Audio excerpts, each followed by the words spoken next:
नमस्कार। स्वागत है आपका अजित अंजुम जी के यूट्यूब चैनल पर।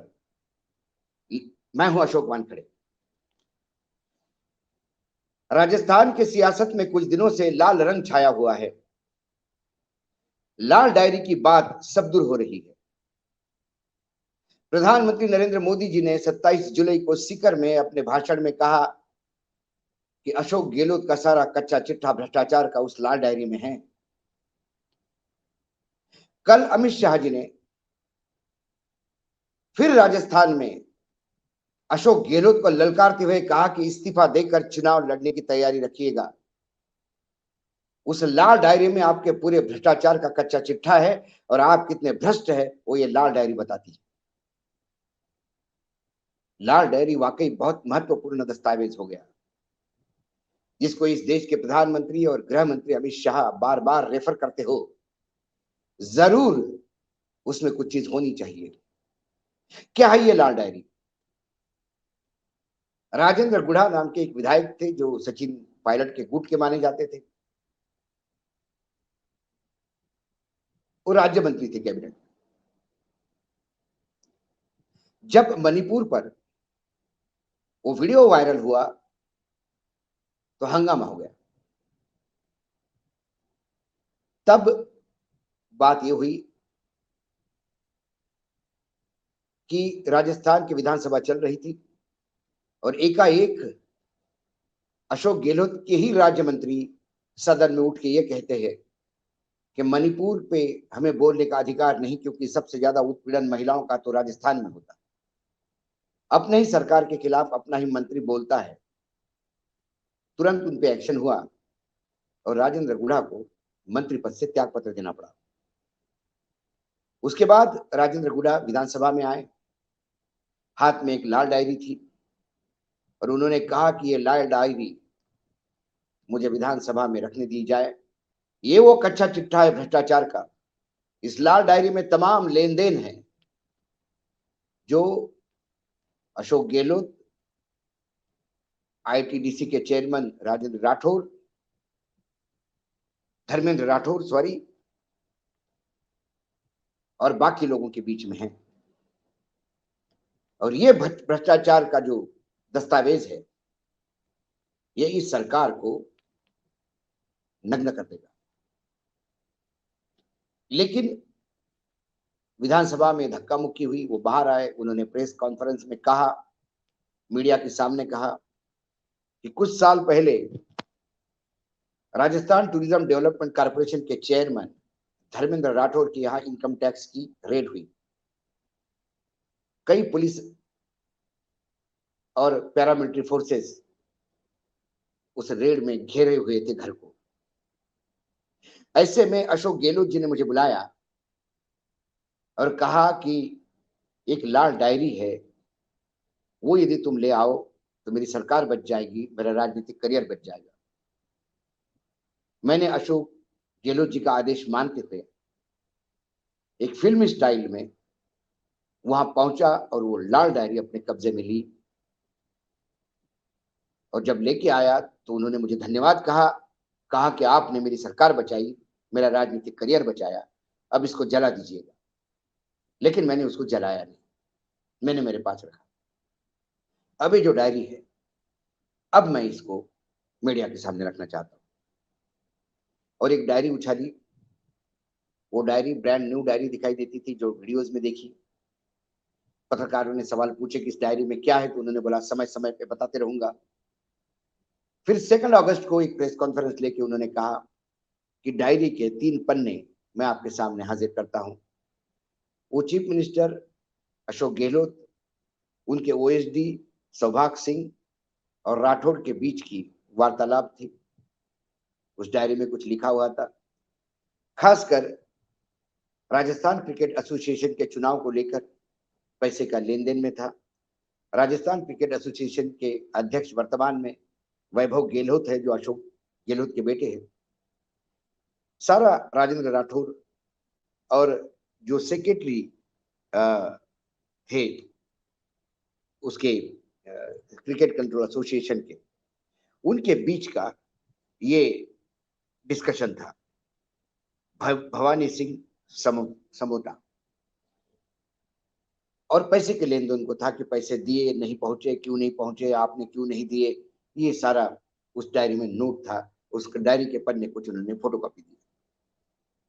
अब सवाल ये है कि ना हम उस डायरी को झुठलाते हैं, ना हम एक्सेप्ट करते हैं, लेकिन कुछ बड़े सवाल है जिसके जवाब इनकम टैक्स डिपार्टमेंट को, भारत सरकार को, ईडी को देने होंगे। अशोक गहलोत ने ऐसी कोई डायरी होने से नकारा।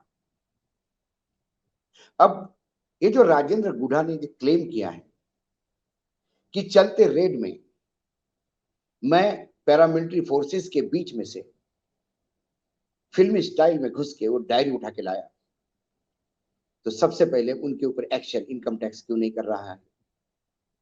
इनकम टैक्स ने उन्हें वो डायरी 150 पैरामिलिट्री फोर्सेस के लोग जब घेरे हुए थे घर पे और इनकम टैक्स अधिकारियों का हुजूम था, तो ये आदमी अंदर जाके इन डॉक्यूमेंट में से महत्वपूर्ण डॉक्यूमेंट लाल डायरी कैसे चुरा के ले जा सकता है, सवाल ये है।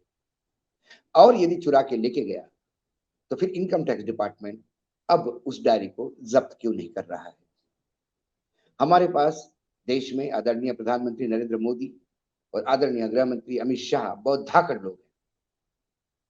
बड़े बड़े नेताओं को और मुख्यमंत्री को जेल में डालने की हिम्मत रखते हैं।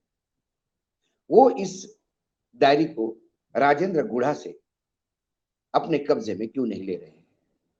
यदि यह भ्रष्टाचार का दस्तावेज है जिसकी पुष्टि स्वयं प्रधानमंत्री नरेंद्र मोदी और गृह मंत्री अमित शाह करते हैं, और ये जिसके पास है वो मीडिया के सामने आके ये सबके सामने दिखाते हुए कहता है कि ये मेरे पास है, तो फिर इनकम टैक्स डिपार्टमेंट और ईडी चुप क्यों है?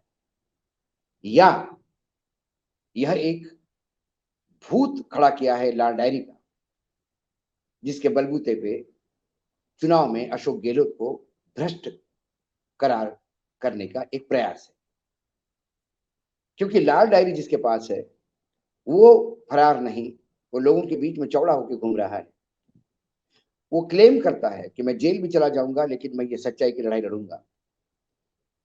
तो फिर वो डायरी अपने पास रखने के बजाय, क्योंकि वो राज्य धर्मेंद्र राठौड़ का जो केस है इनकम टैक्स का वो अभी चल ही रहा है, वो दस्तावेज क्यों नहीं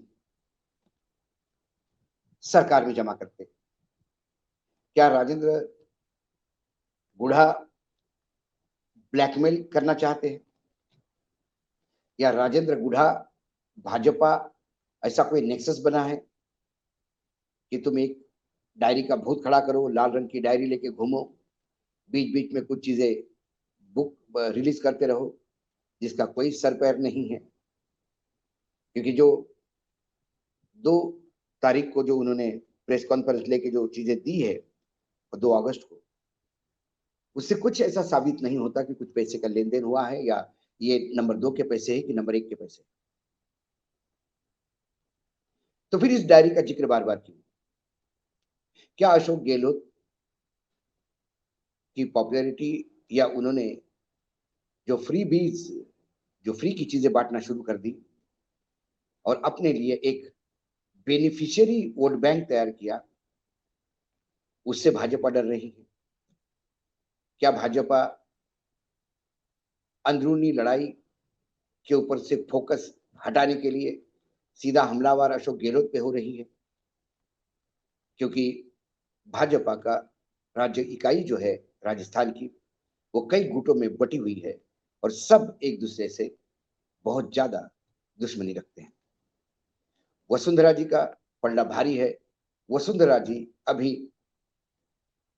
दिल्ली के नेताओं के कब्जे में नहीं आ रही है, उसकी अपनी डिमांड है और वो जिद पे अड़ी हुई है।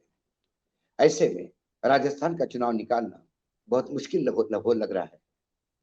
सरकार, केंद्र सरकार अपनी उपलब्धियां तो गिनाता है, लेकिन उन्हें भी पता है कि उपलब्धियां सिर्फ गिनाने के लिए है, क्योंकि आम आदमी तक अभी इसके जो फल है वो पहुंचने नहीं है।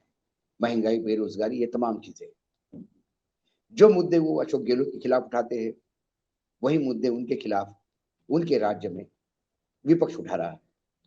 इसलिए उजले माथे से कोई किसी को आरोप लगा नहीं सकते। लेकिन लाल डायरी का भूत जरूर पूरे चुनाव में नचाकर कहीं ना कहीं अशोक गहलोत की जो पॉपुलैरिटी है या अशोक गहलोत को भ्रष्ट साबित करने पे भाजपा तुली हुई है। और ईडी और इनकम टैक्स जो मात्र पेपर पे आई खबरों के भरोसे या कहीं सिर्फ कुछ लेन देन के चक्कर में तुरंत एक्टिव होके रेड करती है, जैसे छत्तीसगढ़ में 200 से ज्यादा रेड हुई है। अशोक गहलोत के भी भाई के घर पे ईडी की रेड हुई थी, कोई फर्टिलाइजर का मामला था, धर्मेंद्र राठौर के ऊपर रेड हुई है। तो उसी रेड के तारतम्य में क्यों नहीं भाजपा या इनकम टैक्स जो केंद्र सरकार के अधीन है, जहां भाजपा की सरकार है, ये लाल डायरी जब्त कर दूध का दूध पानी का पानी नहीं करती। अशोक गहलोत को जेल में डालने के लिए इससे ज्यादा बड़ा सबूत हो नहीं सकता यदि उस लाल डायरी में बहुत कुछ है, जैसे प्रधानमंत्री और गृह मंत्री कहते हैं। प्रधानमंत्री और गृह मंत्री ने वो लाल डायरी जरूर देखी होगी, क्योंकि जिस दावे के साथ और ताकत के साथ वो आरोप लगा रहे हैं, यकीनन उसमें कुछ होगा। तो फिर अशोक गहलोत बाहर क्यों? ऐसे असंख्य सवाल है, जिस सवालों के जवाब तो इन्हीं को देने हैं। लेकिन कुल मिला के चुनावी राजनीति में क्या ऐसे भी हथकंडे अपनाए जाएंगे?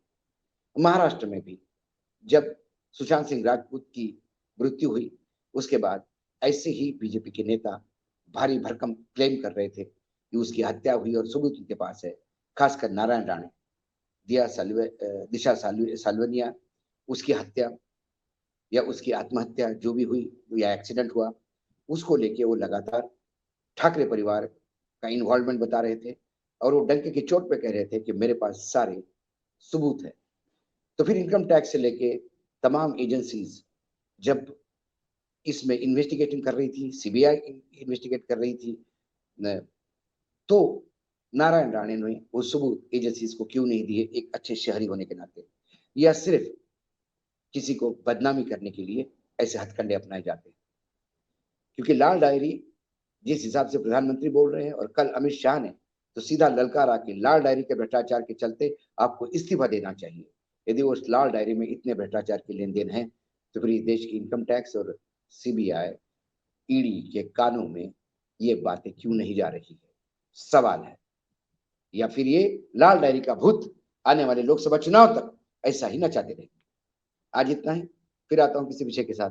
तब तक के लिए नमस्कार। देखते रहिएगा अजीत अंजुम जी का यूट्यूब चैनल।